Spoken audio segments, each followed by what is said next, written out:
Hey everybody, my name is Jeremy. Welcome to Marketing Trends. I'm super excited to have Chief Marketing Officer, Chief Information Officer for Outgrow, Saksham Sharda. Welcome to the show. Thanks for having me on, Jeremy.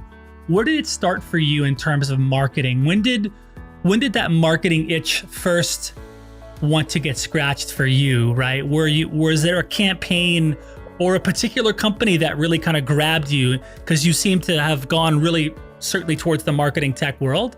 But where did that start for you? Where was the beginning of that for Saksham?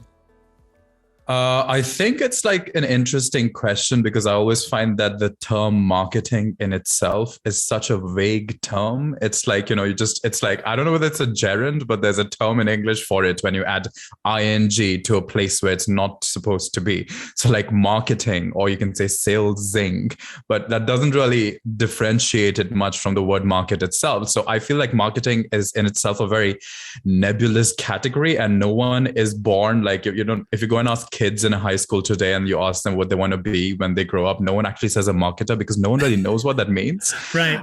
So it's an interesting question when you said that, where did that itch kind of originate in me? And I think it's because it didn't exist as a professional choice. And somehow I figured out this is what I like to do. And this is basically started with, I was in charge of social trends. I'm into psychology and social trends and all of that. So that's what I was doing initially for Outgrow. I was the social trends manager. And I was just looking at trends. And this was like, when Instagram was just like, coming into shape. So at that point of time, I was the social trends manager, and I was just trying to see how we can use social media to our own advantage. And that kind of like, it started with that. And eventually I got into marketing somehow. I can still not define what marketing actually is. And I'm not even sure what part of my job is strictly marketing, but it is mainly marketing because it's so expansive. Everything is marketing. And that's the thing about it. Since everything is the market, like the market in our society is all pervasive. In that sense, I also feel marketing is also all pervasive. It goes through sales, it goes through, the marketing department, advertising, creatives, all of it is, I think, under the umbrella of marketing. Yeah. I want to just for context share, just if you could describe your role as kind of CMO/CIO, because that's interesting, of Outgrow. What is your role? What are you responsible for? Tell us what's going on at Outgrow.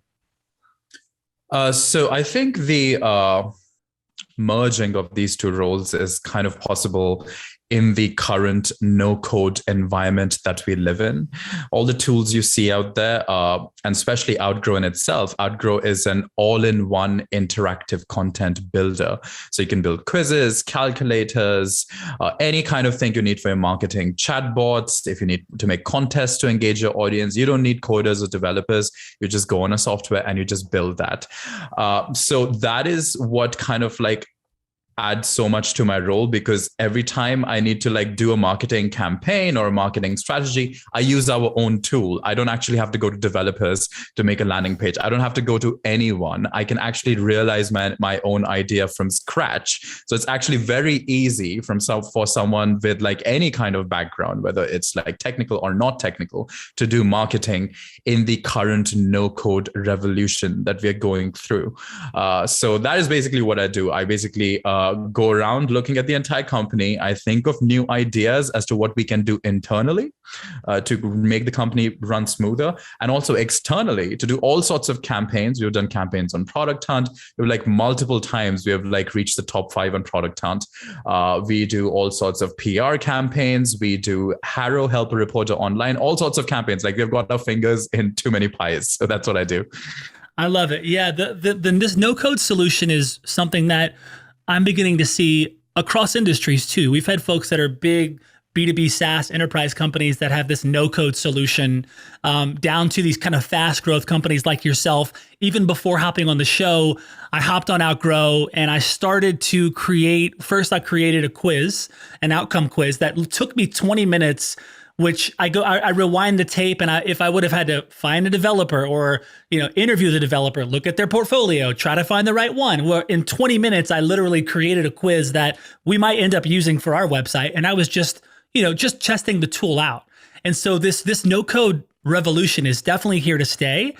Was that something that you kind of first realized was coming down the pipeline early on? Were you an early adopter in this kind of no code revolution, or did you see the wave from a distance, before it came? Because it seems like it's a big play for brands. And I know for companies like us to be able to move that quickly and spin up and use the tool like a quiz or, any kind of a outcome based tool that I can throw on my site or a landing page within an hour is pretty awesome. For sure. I think initially our founders had a company that was allowing people to make apps. So this was like back in the noughties when the iPhone, because everything, we think of the no code revolution as like something that is very new. But the point is it's in the making. But also another thing to note is everything is happening so fast now that the AI revolution is the key revolution that's happening is the AI revolution, and no code is a part of it. Because when we enter that territory, no code and AI is basically just telling you don't really need to know much about coding and all that deeper stuff. You just need to know the basics of building something. But initially our founders had a company that was helping people back when the iPhone had just launched and the App Store was a new thing, and every single person you met had this new idea for an app, right? So but no one knew how an app is made, and everyone was like, if you don't know coding, we don't know how an app is made. So our founders made a calculator that would allow people to find out, anyone on the internet, you go to that website and you can find out based on the questions you answer, which store do you want to put your app on, the Google Play Store or the App Store? How many pages does your app supposed to have? Where do you want to have your developers team? So as you answer these questions, the calculator would show you a figure, like a concrete figure as to how much it's going to cost you to build an app. And this calculator went viral on the internet in the 2000s. It became the go-to place for people to figure out how much is going to cost them to realize the next big idea. And that gave our founders the idea, what if we allowed people to make calculators like these? What if we allowed businesses to make these tools easily, like calculators that tell you an estimated cost of a thing, or a quiz that helps you choose, because there's so much choice paralysis when I end up on someone's website. So even like as you as a podcaster, if on your website I put a quiz saying, which of my episodes should you listen to first? Because there are tons of episodes, and then you ask them a particular question about the industry, what they're aiming for, blah blah blah, and then you give them 2 or 3 episodes to listen to. You're making choosing easier for them because there's just so much noise on the internet. So that was the beginning of it, and it's like before the term no code even became famous, we were kind of in it already. So I think we just got like pulled up with the wave when the marketing came around no code. It just pulled us up and flung us in the air, and we've just been enjoying ever since. I love it. And then you have a technical background as well. So did you get into the product, the dev side of the product is because you have that background, or did you just support that team in different ways? No, I actually started from the marketing side itself. But then eventually we got more and more involved in like the product development itself. Got it. And so it became like a combination of both. Yeah. So you've been there now, I think I saw it was it over 4 years? I think so. I've lost track because time moves differently. I think. So I always love asking leaders this question, and I'm curious now because you've been there 4 years. Lots of interesting things have happened in your time there. What's been your most, like your biggest win in the 4 years, like your best day, and then what's been your most challenging day? Oh, that's an interesting question. I think the best day is is the power that no code gives you, which allows you to see marketing differently and to see the entire marketing game differently and to understand that it's a game. The best day has been the unexpected successes, which are really unexpected, like something absolutely easy to make that somehow just really goes viral as a marketing campaign. One of the things we did, and it's not the best, but I'm giving you an example of why this is best, because any marketing campaign that you do, and you can take it in writing from me, and if you prove me wrong, you can take me to court, but any marketing you do, 60% of it is going to be based on luck, and only 40% of it is going to be based on all the hard work you put in. And I'm like, I think these are like kind of suppressed figures. I think it might be as bad as 70% luck and 30% how hard you work. And a no-code tool allows you to make sure you're not working that hard. Do you get it? Like, you don't really have to involve like 400 developers into making the next big idea, which actually doesn't happen to be the big idea. So some of the smaller things we did, like, to promote our own product, because essentially it's an all-in-one interactive content builder. That's what Outgrow is. And so you can make a quiz on it. And one of the first companies that make quizzes famous was BuzzFeed. So when 2020 came along and there was a disaster after disaster after disaster, first there was the coronavirus. Then at the beginning of the year, there was like a nuclear crisis with Iran, almost a World War III that was going to happen.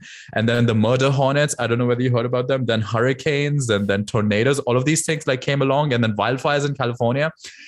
So towards October, we kind of like got the public wane on how frustrated everyone is with 2020. So we made a quiz, BuzzFeed style, that said, which 2020 disaster are you? And that ranked number 4 on Product Hunt. And I'm not even kidding. It just took us less than an hour to make this. So the point is, a no-code tool literally gives you the ability to like make all sorts of fun, trending marketing around your product that's going to engage users. You can send your message out based on trending events, so that would be one of the biggest successes, and is to understand how much of a game it is and how easy it is to play the game if you don't invest too much into the game, but you invest in learning basics like no-code tools. The hardest day, I would say, is I guess negotiating, which is again like coming back to no-code tools. The hardest part of the job is negotiating with developers. It is absolutely unnecessary. It is energy draining, and I just, at this point, I don't even do it myself. I just assign someone else to do it for me, because I'm just like, I don't want to get involved in endless discussions about what is to be done in whatever possible way based on how they're thinking versus how you're thinking. Because one thing to understand, especially in marketing, that the market does not favor your skills of coding or how great a developer you are. What the market favors is creativity, because the market can easily hire developers. They're easily available in different continents for different prices. What is not easily available is creativity, and creativity is something that shouldn't get boggled down in arguing with dev. So I think the key lesson and the hardest day has been arguing with developers or trying to get them to do stuff. But what is liberated from me from this is also no-code tools where I actually don't need them anymore. Right. And I don't think in the future you would need them either. So yeah, that's interesting. And something I'm curious about, because look, you've got you Outgrow as a business, you create things like calculators, assessments, recommendations, surveys, quizzes, giveaways, chatbots, polls, all these amazing tools. Now, you're also using these tools yourself, you said. How often are you split testing these tools and improving upon these tools? Because to me, it's like you have all this arsenal. They're all really cool tools, and you can make tweaks and changes to them in 1,000 ways, right? But how much is the team and yourself constantly iterating on these tools and saying, okay, look, that calculator worked well, but let's split test it and try this, right? Or this giveaway worked pretty good, but what if we did this? How much of that is existing for the Outgrow marketing team across this portfolio of products? For sure. I'm not just for us, but for any customers. So the easiest way to go about doing something on Outgrow is that you go on our website, you go to the templates section and you click on trending templates, or you click on search by industry, and it's going to filter templates that already exist, 1,000 contest templates, 1,000 chatbot templates. They're already there because we split tested them anyway. But you pick one and you put your company's colors, logos, everything. There are chatbots that are guiding people through every single funnel imaginable that you can put on your website. So you just take that, you put it there. But this is the starting point. And that's the thing. All the split testing that we have done and put a template out there is the starting point for your business, where you take this and you're like, oh, I can make something better out of this. Do you get it? It's already a professionally designed template. And you're like, oh, let me play around with this because I can. And I don't need to fight with developers to play with this. So what you can easily do is you get a chatbot template, you customize it, add your own questions, etc. And then as no code works, there's a very simple function called duplicate. So you just duplicate that chatbot into 3 chatbots and you put 3 of them on your website in different instances.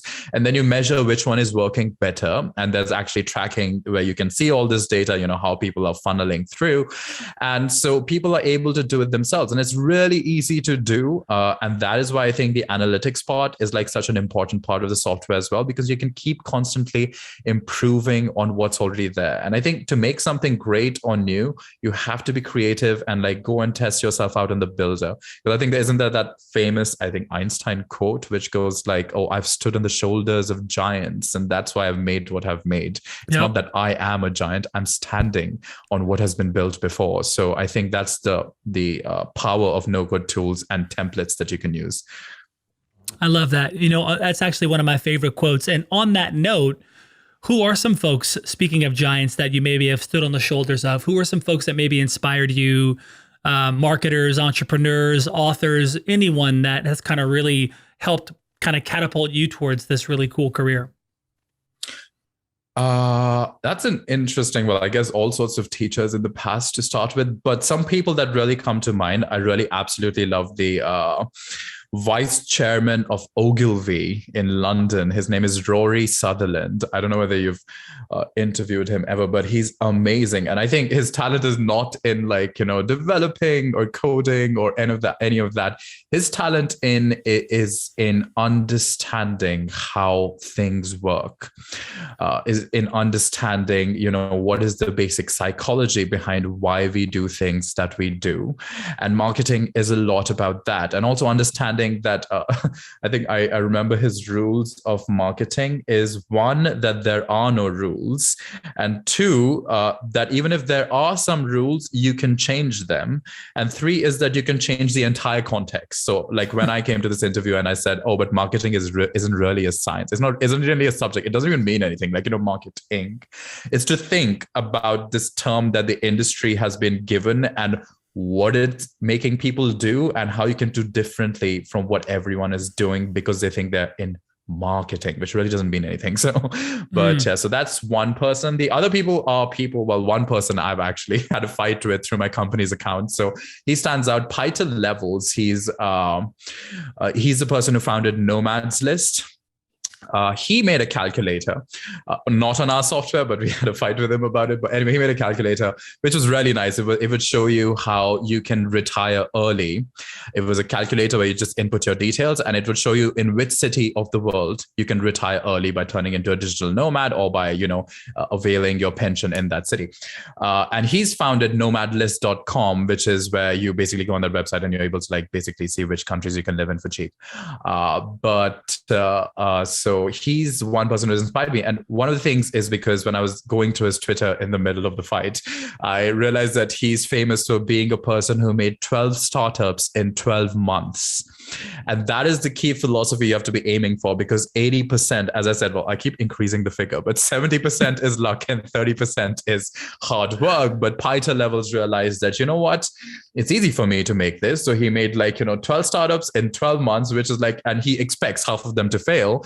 But the other half, survive because he has so many ideas. He's constantly doing it. So don't invest too much into one thing. Just let the idea play and let the market carry you in its wave in itself. So yeah. What are, you're a guy that you said yourself kind of was into really being on top of trends, right? And following trends. And so it seems like the tools that Outgrow creates is also giving you and your team a lot of data into some of these industries as to what sorts of tools are working better than others.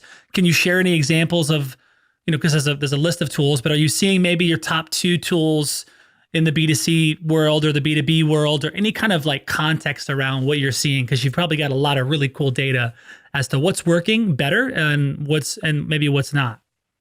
You mean which one of our tools work better than the others? Is that the question?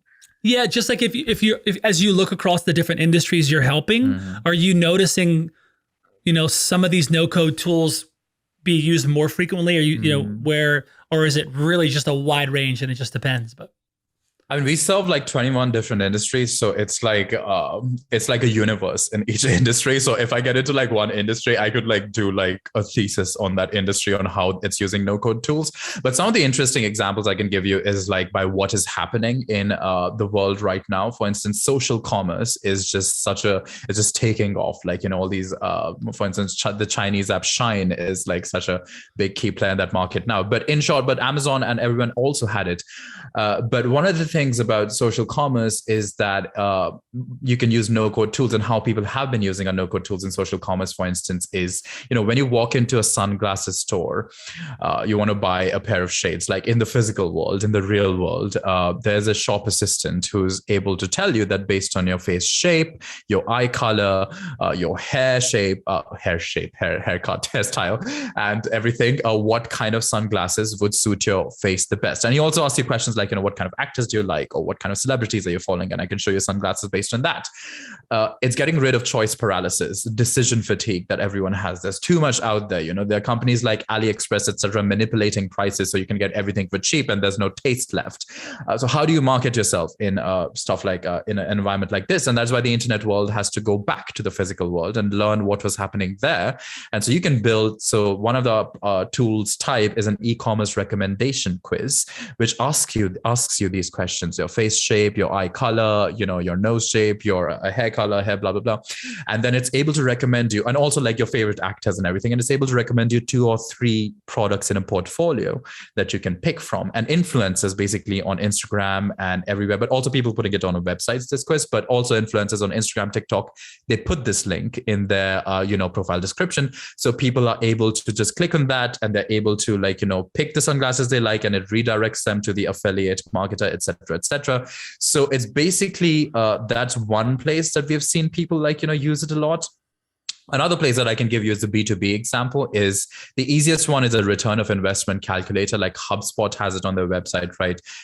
Because the point is, when you're selling a service instead of a product, when you're selling a service, it's hard to show what is the immediate value. Like when I give you sunglasses, you have them in your hands and you're like, okay, I got something for my money. But if you give me money and I'm like, oh, you're going to see these results in like some time, you're going to be a little suspicious. So ROI calculator, return of investment calculator, is just able to show people over time, in 2 years time, in 3 years time, in 4 years time, graphically, how much they're going to improve their company by using this service. So that's how a B2B company can use it. And another example that I give is like of a lawyer, for instance. So say you're a lawyer and the only thing on your website is a button that says contact me with your awards and everything, right? But how do you stand out from like, a billion other lawyers on the internet out there? But instead, if you have a quiz on your website that goes, see how much I can save you in legal fees, or like another quiz that says, which state should you incorporate your business in, right? Which asks you a couple of relevant questions regarding your business and is able to then tell you, you can ask a lead gen just before you give them this information, but give them relevant information, have a lead gen before. And this way you're able to really give them some value, and that person enters your funnel. So that is, I think, what the internet is becoming. The internet is becoming a value exchange service where, I trust you're going to give me some informational value, so you can take my email in return and then try your best to convert me later. So I think that is some of the ways in which our software is being used. Talk about AI. How are you using AI right now in maybe some use cases? Well, it's not AI particularly. It's just logic based. So I wouldn't go ahead and say it's like full on AI. Well, it's easy to claim that, but I don't like to. I think the AI revolution is carrying no code along with it, because no code is one of the key essentials to making AI possible in the first place. So I don't know whether you've seen these historical predictions about how the previous age was the internet age and the mechanization age. The next stage is the AI age, no code age, and the robotic and clean tech age. But these are all going together because all of these are kind of interrelated. So no code goes hand in hand with AI, and AI goes hand in hand with robotics, and clean tech kind of goes hand in hand with all of that. So that is how we are actually getting along with AI. But we're not AI, yeah. So what do you how do you see interactive content building innovating? Like, where is this particular industry going? Well, interactive content, is at present, I think it aims to, let's just say it aims to be a place where there can be easier and easier interaction as compared to static content. Because we're still looking at, there's like so much static content online. Like when you look at Sure. blogs, when you look at infographics, all of these are static. But I don't know whether you've seen, but they're interactive infographics now, where you enter some data and you see an infographic tailored to you. So the interactive content is kind of moving to eliminate the staticity of the internet in its sense. So I think that's where interactive content is headed. And there's still a lot of work to be done. I think it would be exponential progress. But at the same time, I think it is something that is going to happen.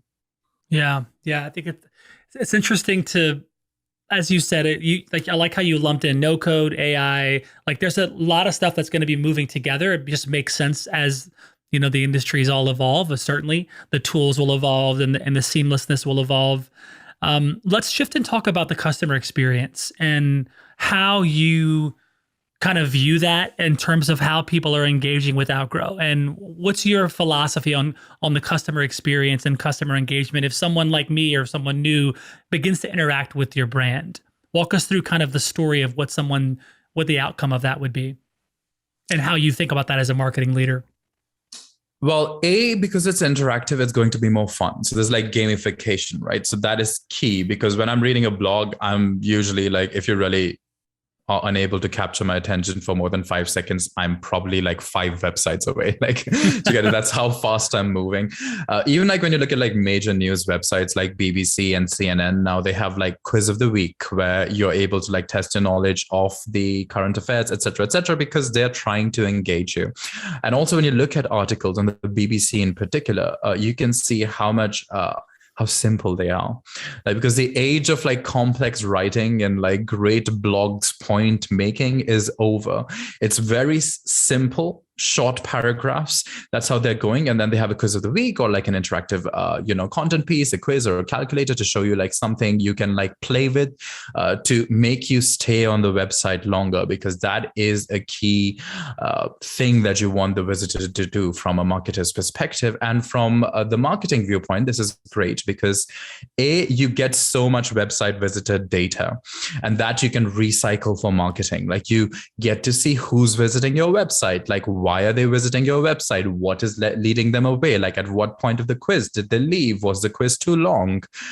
You're able to like then tailor your website. Like even when I go back to that, like, example of the lawyer where he's put this quiz on his website saying, oh, which state should you incorporate your business in? And in that quiz, if he has a question, like, one of the questions is, which state are you from? Or like, which state would you want to be in? Or like, pick the states would you rather be in? Or like, why do you want to move your business? What are you looking for? Cheaper labor or like cheaper tax rates, blah, blah, blah.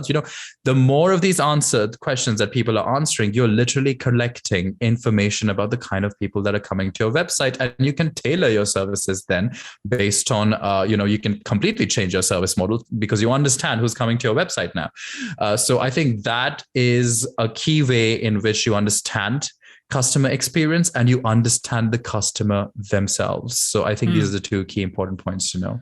What do you think about when you think of like 360 marketing or omni-channel marketing? Like how do you approach that, or what comes to mind when you think of those things? What do you mean by 360 omni-channel? Do you mean like across all channels, like multiple platforms? Yeah, I mean, depends. Yeah, because some marketing leaders, depending on obviously their industry and size and budgets and what they're up to, they might have a real omni-channel approach, and making sure they're in lots of different areas. So I'm always curious about marketing mix when it comes to certain brands. So for your company, your team, what is it that you are? What's the marketing mix look like? Do you think about it in terms of a 360-degree view? Or is it different? Well, I think it's helpful to try to think of it from a 360 degrees view, because there's so much in marketing that can be recycled. Like something you made today or like a year back, if like, if somehow TikTok gains popularity during the pandemic, put everything on TikTok. Do you get it? Like there's untapped potential in a lot of things, and the more you listen, it's easier to recycle. So like in my case, when I think of omni-channel marketing, or I mostly think of how I can recycle the stuff that's doing well on one particular channel into other different channels. I'm not necessarily thinking of investing more resources. I'm mostly thinking of recycling and reducing and reusing. So that is what I would think of omnichannel marketing. I don't need to have my fingers in all pies, but I would like to get a taste of the pie anyway. To get it like, so I think there is something to be missed out, yes, but also you don't really have to invest too much in case it's not working for you. Like you don't have to like be like, oh, why is that channel not working for us, and why are we not on every single platform alive? And I think the rise and I don't know whether it's happened yet, but the demise of Clubhouse is I think is one of the stories that could be given in that regard, because everyone's just like, oh, get your stuff on Clubhouse, but I really don't know who is on Clubhouse right now. And, and it's come to this point that I don't even check the traffic on Clubhouse anymore. At one point, I was checking the monthly visitors and, the available website traffic on Clubhouse, but now I don't even check it because I just don't feel but I don't know. Yeah, it seems like there was quite of course, the global interest in Clubhouse that is now, seems like it's waning, and some say it's going to die, but we'll see.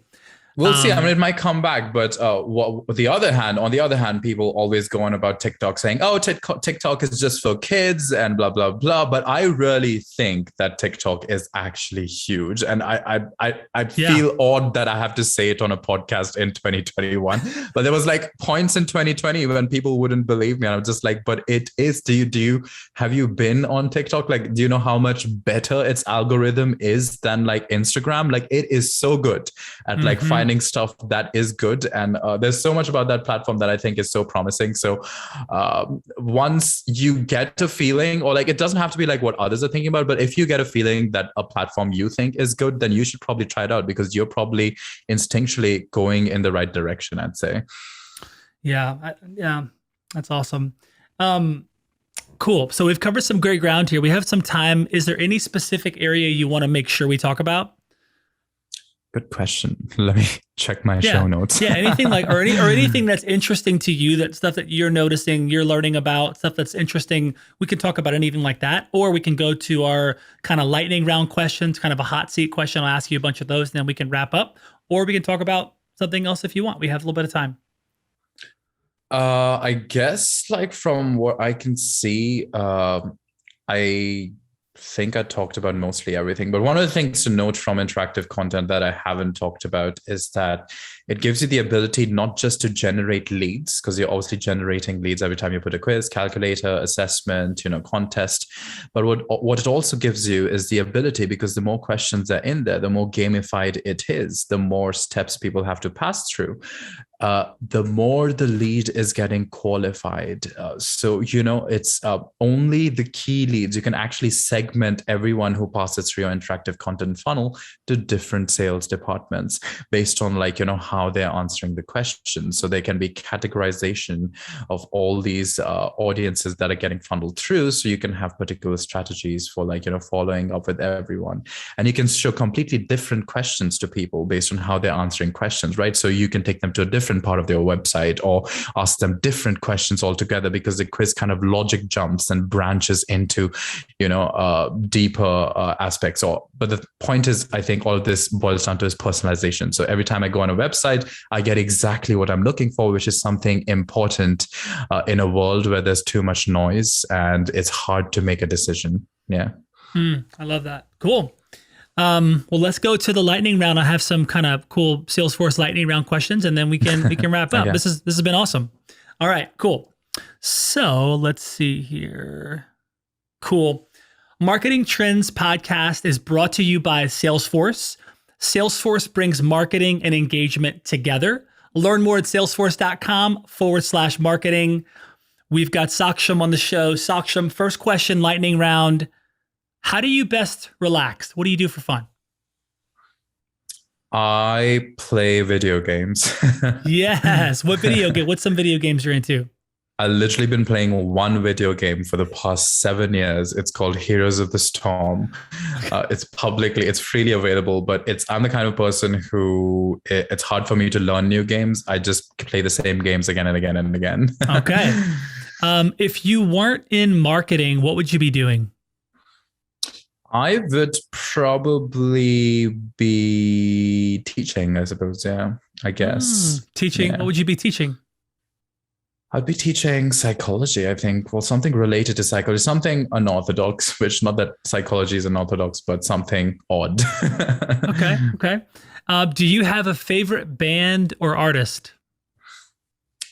I like, no, I do not have a favorite band or artist. No, I don't think so. My music is actually pretty primitive.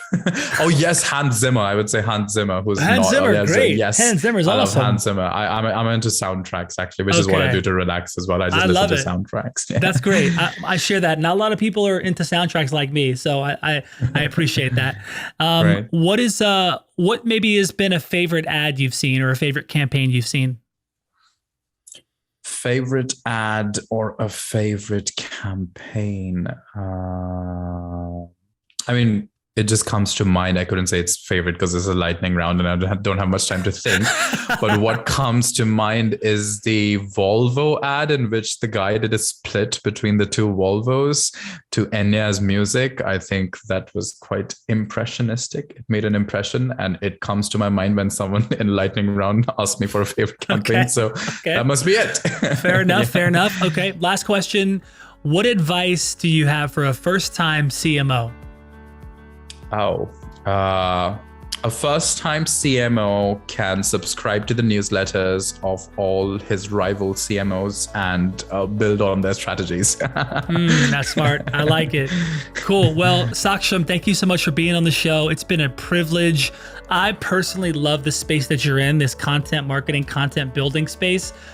Your tool is very cool. We're going to share a URL link for those who want to go get a free access to the tool. I actually did before the show, and it's dope. So Saksham, thanks for being here. We loved having you, man. Have a great rest of your day and an awesome rest of your week. Thanks so much for having me, Jeremy.